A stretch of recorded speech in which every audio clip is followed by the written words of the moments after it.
Dahil bukas ay February 14, araw ng mga puso, dumaan nga ako dito sa Samsung store para ma-pick up yung in-order ko online. At nagbakasakali naman ako kung na-deliver na.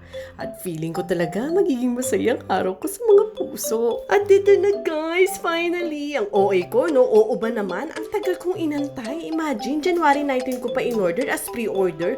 February 19 sa email, supposed to pick up.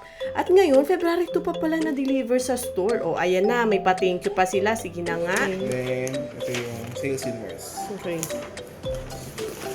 Oops, kuya. Wait, dahan-dahan. Pinili ko rin pala guys yung store pickup kasi may quick setup and demo.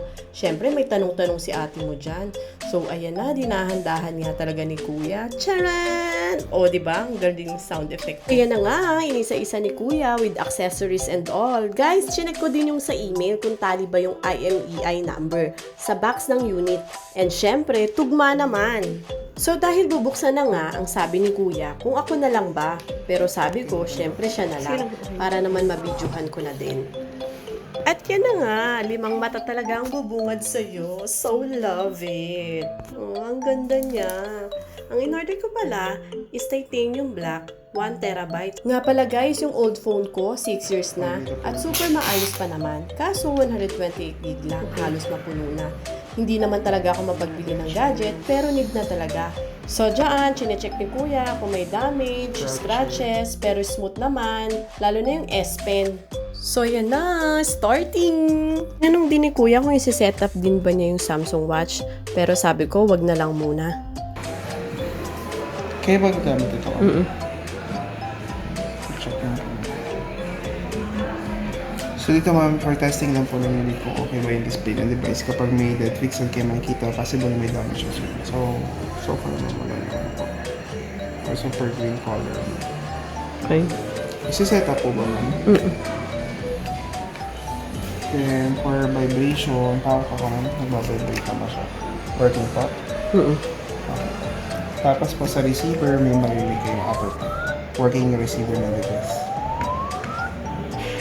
Sa camera po, working naman po siya.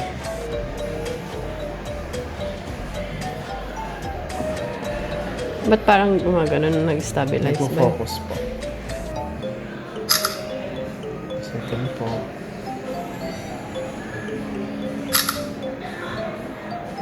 Ito yung pangatlong camera. Then, ito.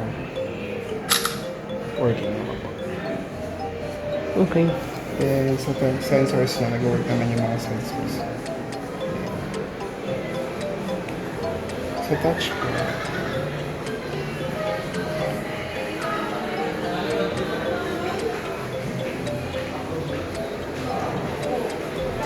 Working po. Speakers po. You have 2 speakers mo. Okay. Ito yung down. Yung down. Part. Then yung sa upper part. Dalawa pala. Pero ma'am, kapag mag-play yan sa speaker, dalawa. Ang default, dalawa. So, working naman po yung ating buttons. Tapos, kasing block lang po siya. Front cam niya. Working na ako. Siguro. Kung nag-work naman siya. Sa S Pen naman po, Maligtad ang S Pen niya, no? dito po talaga siya. Hindi siya baliktad.